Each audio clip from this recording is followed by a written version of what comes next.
The topics that we cover in this particular series are the ones which are appearing in daily newspapers, how they can be beneficial for you to increase your knowledge, plus understand the topic and use these in any answer or any discussions or any other interview. So, friends, let us start with today's topics.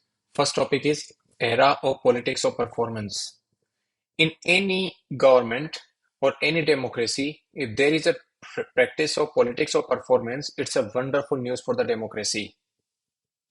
If the politics of performance is rewarded by the voters and performance actually is performed by the politicians and the people in power, there cannot be anything greater than what we describe as a wonderful model of the governance. So we will deal with it. We will see what is the politics of performance, how it can affect the society, how it can affect the nation's image at a large, can be beneficial for economic growth and for sustainable development. Number two, Chinese debt profile of South Asian countries. Lot many South Asian countries are under the debt trap of China. So we will see which one is the having the largest share of China's debts, what kind of effect actually it can have on the sovereign relations or sovereignty of that particular country. Third is the summer months causing power crisis in Kerala. The high growth in summer temperatures has caused power crisis in Kerala. How it is, we will see. Delay in the Nagaland civic polls. Why are these? What are the requirements and why it is being done? The constitutional principles, part of GS2. Then the first one, the era of politics of performance. So what is this era of politics of performance? First of all, we should tell that era of politics of performance means whoever performs will either get re-elected or will be elected, those actually who present themselves as a masiha or as a person who are promoting development rather than exploiting the fracture lines. We know that there is a lot of identity in our country based on the tribal identity or scheduled caste or scheduled tribes or OBCs or general based on caste, etc. There are also, fractured lines along rich and poor. So to bridge over this one and make democracy more mature, it is important that politics of performance is performed and people also understand that those people who talk about the development can always actually, win the game or win the votes.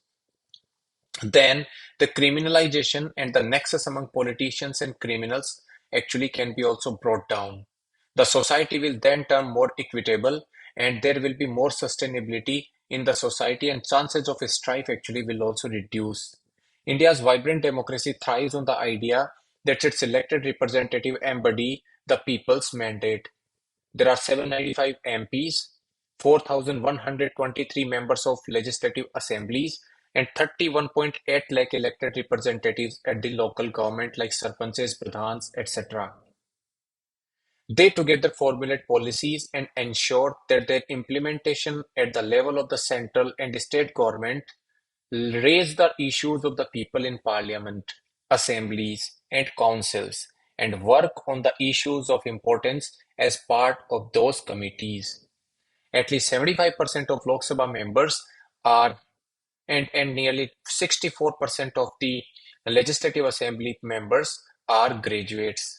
So 75% of the Lok Sabha members and close to 64% of the MLAs are graduates.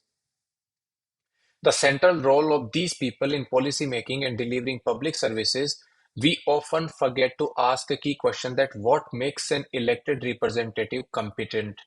Is it the education that makes or academic background of a person that makes a person or legislative assembly representative or an MLA or an MP a competent person, or some other effective governance requiring other spectrum of qualities? So, apart from education or academic ground, there can be other qualities also in the form of behavior, function, and domain-based competence. When we talk about the domain-based competence is one actually where a person is competent enough in a particular domain. Behavioral skills are at the heart of political competency. Behavioral skills enable politicians to engage effectively with various stakeholders. There are various stakeholders in the government, and if a person who has a better behavioral skill will be the one who will effectively engage with various stakeholders. Representatives must excel in communication, verbal and writing, and public engagement. Effective leadership and negotiation skills are also vital in uniting diverse team behind a shared vision and managing different stakeholders.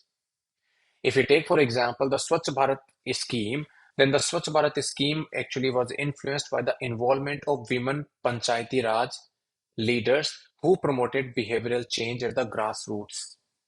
The behavioral change actually that was brought about by the elected representatives and by the local level population was the one that caused a greater success through this particular program. So this is the behavioral skill. If we talk about the functional competencies, if we talk about functional competencies, then beyond being people-centric, representatives must deeply understand the rules and processes that underpin legislation and policy implementation. So people orientation should be there, but with it, representatives must also understand the rules and processes. Those are going into the legislation process making and policy implementation.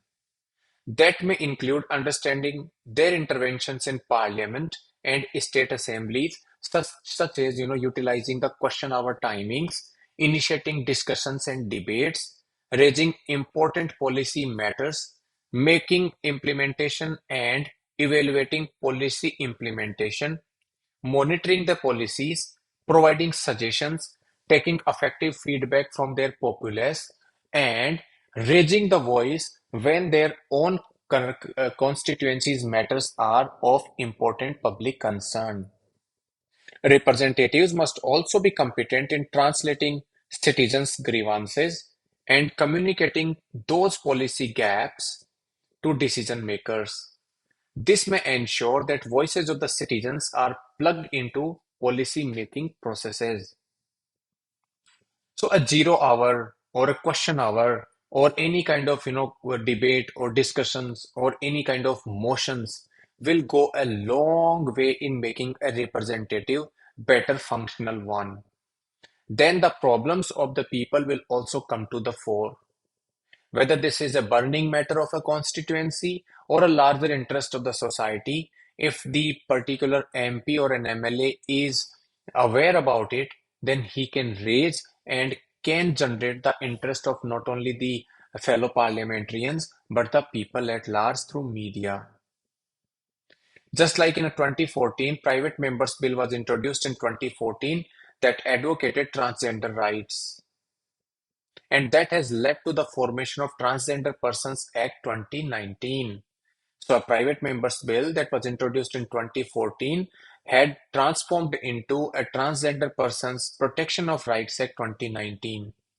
You can also add in dimension that private member bill is basically, or sometime actually the questions are also asked that private members participation in parliament has been like, or private member bill in the parliament has been like very, very low percentage. What are the reasons?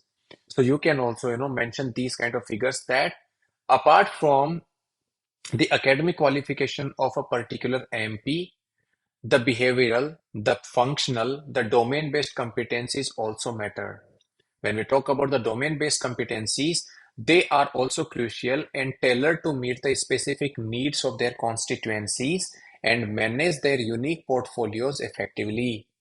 For example, a deep understanding of healthcare policy would encompass public health management, healthcare laws, insurance systems, and global health trends. When we talk about the infrastructure and urban planning, they are also fundamental, where understanding effective urban planning, transportation systems, public works, and sustainable infrastructure development will be critical. Awareness of the latest technological advancement and their implications on public services and economic growth also can play a very, very larger role. So the policymaker should have policy decisions as a forward thinking and inclusive of the technological process or progress. When we talk about the Digital Personal Data Protection Act or the National Health Policy or the Mental Health Care Act or the Prevention of Cruelty to Animal rules, all are recent examples of individuals shaping policies through domain expertise and commitment. Then there is a competency-based approach which must be careful about the competency trap where excessive focus on specific skills might suppress the innovation and creativity. And there comes the general versus specialist debate also in the bureaucracy.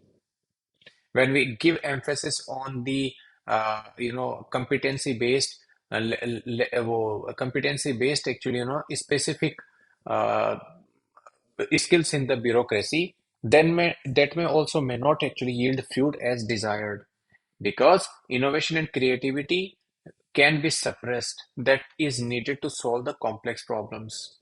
Rather that we should foster an environment that promotes critical thinking, problem solving skills alongside technical expertise. Promotion of the collaboration between representatives with diverse backgrounds and expertise will ensure a multidisciplinary approach to tackle complex challenges. When we imagine that a team with expertise in rural development, economics, engineering, public health, and social justice working to design and implement better policies. So, to effectively institutionalize this particular vision, it is crucial to align these competencies with their specific roles, incorporating the Karma Yogi competency model from Mission Karma Yogi. This process involves identifying existing skill gaps and evolving training needs through consultation with elected officials, citizens, and domain experts. To facilitate the continuous learning, we can leverage existing resources from center and state training institutes also. So the success of the competency-based policies also relies on the shift in public perception. Citizens actually need to demand more from their elected representatives. They should hold them accountable not just for their promises, but for the ability on which actually they delivered. Measure of a politician's success is not in the victories they achieve, but in the vision that they embody, the integrity that they uphold. And that's why politics of performance becomes very, very important because all those fractured lines in India can be then, subjugated for a larger cause of development. The fruits of the development actually based on the integrated policy formation and based on the integrity of those who are implementing it can reach to the last section of the society. When the last section of the society feel also that he is also inclusive to the national greater national cause, then his or her efforts will be also counted. When they will be counted, it can play a very, very big role for India's development. We also understand that the cutting edge bureaucracy also works on the some sort of, that requires some sort of competencies. So those competencies can either be learned or skills can be provided. So this is the policy or politics or era of politics of performance. We now move on to the second topic, and that is debt owned by the South Asian nations to China. So there are three charts given. First chart regarding South Asia, South America, Africa, and others. So you see Pakistan is actually sitting at the top. Then there is Angola, Ethiopia, Ecuador, Brazil, Maldives, these kind of nations. In the chart 2, percentage share of bilateral extended external debt owned by selected countries to China. When we talk about Bhutan in South Asia, it does have close to 96% of its debt onto India. When we talk about India, Japan owns around 49% and Singapore owns around 19%.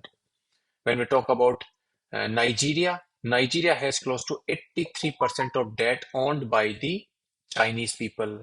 Ecuador, 77, Laos, Pakistan, close to 72 to 73, South Africa 83, Cameroon 64, Zambia, Maldives 68, Angola 72. So these are the countries. Nepal 27% by China, 30% by India, 35% by Japan.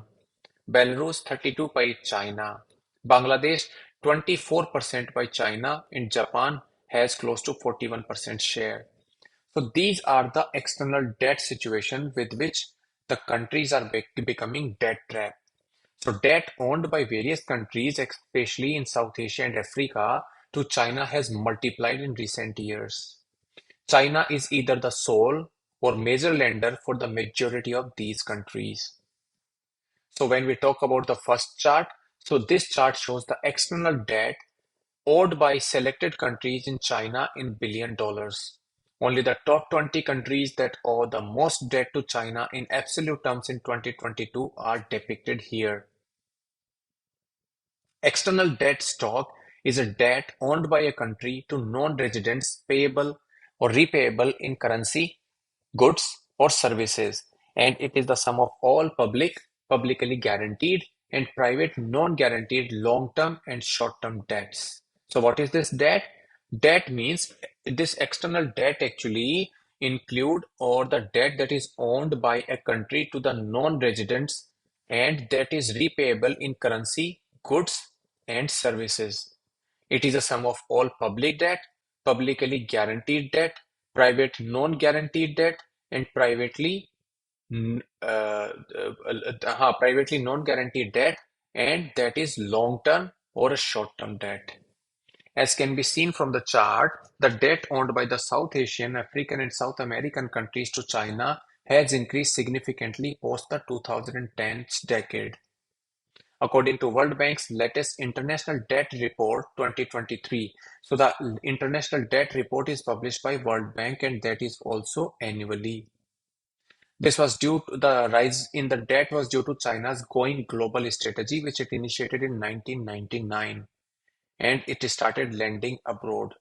So by end of 2022, low and middle income countries owed China close to $180 billion. In comparison, the low and middle income countries' total debt owed to the International Bank for Reconstruction and Development, that is a global development cooperative owned by 189 nations, was just $223 billion. So an international bank, that is International Bank for Reconstruction and Development, that is part of the World Bank, it has debt of only $223 billion, while Chinese debt, actually bilateral debts are $180 billion, and that's a very, very big number. China has given a big chunk of its loans in recent years to neighboring countries, while its loans to African and South American economies have fallen. When we talk about Pakistan's total external debt stocks owed to China, they have rapidly surged from $7.6 billion to close to $26 billion. So Pakistan's debt stock to China, that is owed to China, is close to $26 billion. When we talk about Sri Lanka, Sri Lanka's total debt owed to China almost doubled from 4.6 to $8.8 billion. Bangladesh increased from $0.97 billion to $6 billion, Maldives to $1.2 billion, Nepal to $0.26 billion, and most of the debts owed to China are in the form of loan for infrastructure projects. And you know that China actually, when there is a default in the debt or servicing, etc., then that takes the lease, that takes the island or that particular land on lease, and then actually it carries out its own spying or other evasive activities that can be detrimental for the countries actually, which are especially India or South Asia or India or United States or other Western countries. So this is the debt problem of Chinese people. However, in recent years, China has cut back its overall lending due to two factors. According to World Bank debt report, this is because China's own economic position is also not that strong, and some of the countries it lent to are defaulting on their payments because the investment funded by the Chinese people have not been financially successful. After months of food and fuel shortages, Sri Lanka defaulted on foreign debt in 2022. Sri Lanka's interest payments will form nearly 54% of Sri Lankan's revenue this year. So 54% actually will be going to only and only paying the interest. Pakistan's share is even higher at around 57%. Bangladesh interest payments will be around 31% of its own revenue. And that is the problem with rising debt. So some countries are getting more cautious now because if the Chinese debt actually is not serviced, then the assets will be in danger. The sovereignty will be in danger. The economic well-being of that particular country may be in danger. And the infrastructure projects, for that the debts actually were issued, the infrastructure projects also may not be viable in short or medium term. When we talk about chart 2, it shows the percentage share that I already told you that South Asian countries which do not owe debt or owe debt to Chinese people. Pakistan owes close to 72% of its external bilateral debt to China. Just like for Maldives, it is 68%. When we talk about China in part 3, so notably China too during high levels of economic expansion in 1990s and 2000s increasingly accumulated foreign debt from countries such as Japan, Germany and France. But its external debt stocks have rapidly fallen in recent years due to repayments. So this is the situation. And that is how actually Chinese debt is, or India is making countries aware about the Chinese debt problem. India, along with Japan or United States, is trying to solve the finance needs of these countries, especially in Africa or in South Asian countries. But let us see how far this initiative goes and how far these countries, especially India, US, and Japan, with the help of other multilateral banks, can fill in the gaps if these countries do not demand loans from China.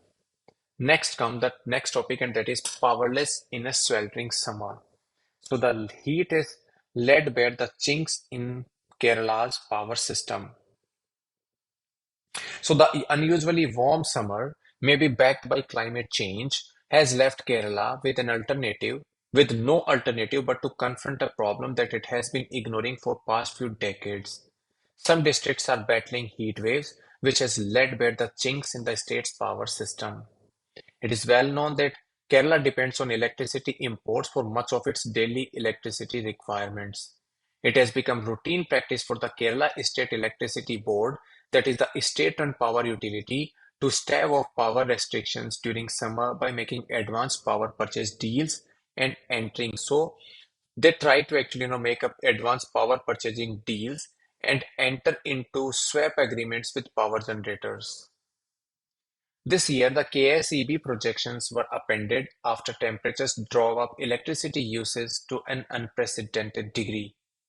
The year-on-year increase has been in the range of 15 to 20 million units. Electricity consumption has risen by 12.79% and 15.62% in March and April this year. The demand has especially surged in the late evening hours thanks to greater dependence on air conditioners. Amid all this, the people has stormed the KSEB section's offices following power outages. Kerala government in early May recommended self-regulation and ruled out the imposition of statewide power curbs and cyclical load shedding. It directed industries and commercial establishments to keep usage at a minimum between 10 p.m. and midnight. So when you cannot, or any of the government actually cannot understand or cannot control the power situation, then it can be a trouble for the investment or the industry that is there in that particular state. So for economic activities, it can be also detrimental. Officially sanctioned power curbs are a sensitive issue in Kerala where there have been practically non-existent in recent memory. Internal power generation, which is largely hydropower, accounts for 30% of the requirements at best of the times. In summer, the situation is far worse. For instance, When we talk about the May 3rd product consumption of 115.94 million units, internally produced electricity contributed merely 22.75 million units. Net imports accounted for a stunning 93 MU. Once a power surplus state, Kerala is now heavily dependent on power allocations and purchases to meet the burgeoning demand. The internal installed capacity of 3 gigawatt is woefully inadequate in terms of self-sufficiency. Throughout the present crisis, two particularly bad decisions were made. Number one was Kerala State Electricity Regulatory Commission decided to scrap a long-term power purchase deals totaling 465 megawatts, citing deviations from central norms. And secondly, the department decided to append or spend the lion's share of 10,000 crore rupees centrally assisted revamped distribution sector scheme on smart meters rather than on network improvement. So these kind of headlines are number one, not good for the state's image. They are also not good for attracting any kind of investment in the state, fresh investment when already the investment are struggling because the power cuts are also actually, make things complicated for the insurance or for the investor community. Third, about the agriculture sector, if this is actually, agriculture demand rise and if the demand is not met, then the agriculture also can go down. So the productivity level also affected. So the climate change and how it is becoming a major problem in all sectors, you can also mention such these kind of issues. Then comes the delay in the Nagaland civic body polls. The urban local body elections on April 30, the Nagaland's State Election Commissioner notified the schedule of elections to the state's urban local bodies across 3 municipal councils and 36 town councils.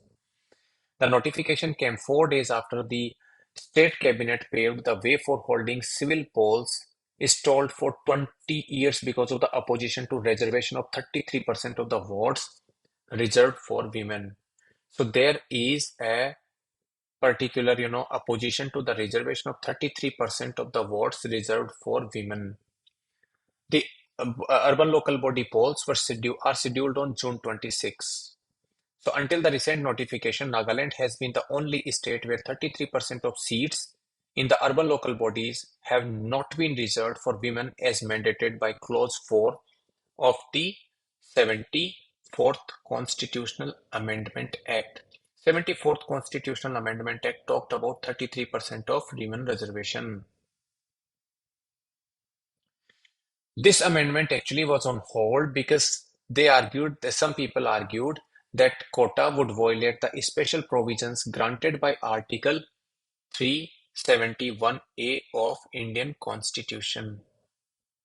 The first and only civic body polls in Nagaland was held in 2004 without any reservation for women. The state government amended the 2001 Municipality Act in 2006 to include 33% reservation in line with the 74th Amendment to our Constitution. But that triggered widespread opposition, forcing the government to indefinitely postpone the urban local body polls in 2009, and efforts to hold the elections as March 2022 met with a strong protest, and in September 2012, the State Assembly passed a resolution to exempt Nagaland from Article 243 of the Indian Constitution, which relates to reservation of women. This resolution was revoked in November 9, 2016, and elections to the civic body with 33% reservations were notified a month later. Again, the notification led to widespread mayhem in which 2 people were killed in large-scale violence and arson. This made the government declare the process to conduct election null and void in February 2017. In a special session in November 2023, the Assembly unanimously passed an amended municipality bill that retained the 33% quota to pave the way for the urban local body polls. So why are the hurdles or how the hurdles are being handled?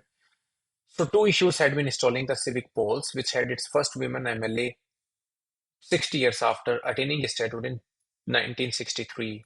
One was the women's reservation for the post of chairperson in the municipal bodies, and others was the taxation on the immovable properties. The Nagaland Municipality Act of 2023 did away with the reservation for the chairman's post and taxation on immovable property while retaining 8 types of taxes, fees, and tolls. Former Chief Minister, whose government was a casualty of the civic poll-related unrest in 2017, he also says that 33% reservation was broadly accepted after a series of consultations with the stakeholders and appealed to the women to not let the issue of reservation for the post of chairperson to be a bottleneck in the successful conduct of the ULB elections. The tribal bodies were initially opposed to the reservation as Nagas. Women have traditionally not been part of the decision-making bodies, while pointing out that Article 371 insulates the religious and social practices of the Nagas from any of the parliament. So when we talk about the Article 371A of the Constitution, it insulates the religious and social practices of the Nagas from any act of parliament apart from the customary law and procedure and ownership and transfer of lands to its resources. A good point. According to April 30 notification, the ULB polls will be conducted under the Nagaland Municipality Act of 2023. The apex tribal bodies and village chiefs are said to have by and large accepted the provisions of the amended Municipality Act. However, the Eastern Nagaland People's Organization, representing the tribes inhabiting 6 eastern districts of the state, has affirmed its decision not to participate in the urban local body polls. So this organization says the decision is nothing to do with the reservation of seats for women, but is in continuation of its resolution not to participate in any central or state election in protest against the New Delhi's failure to create the autonomous frontier Nagaland territory. So this is how actually the poll or civic body polls or 33% reservation in Nagaland has been under clouds and has been under clouds for a longer period of time now. Thank you for listening to today's lecture. If you were able to deliver a good quality content, you can please continue watching, share, and like our channel. Thank you. For more such videos, you can like the button and subscribe the channel. Thank you.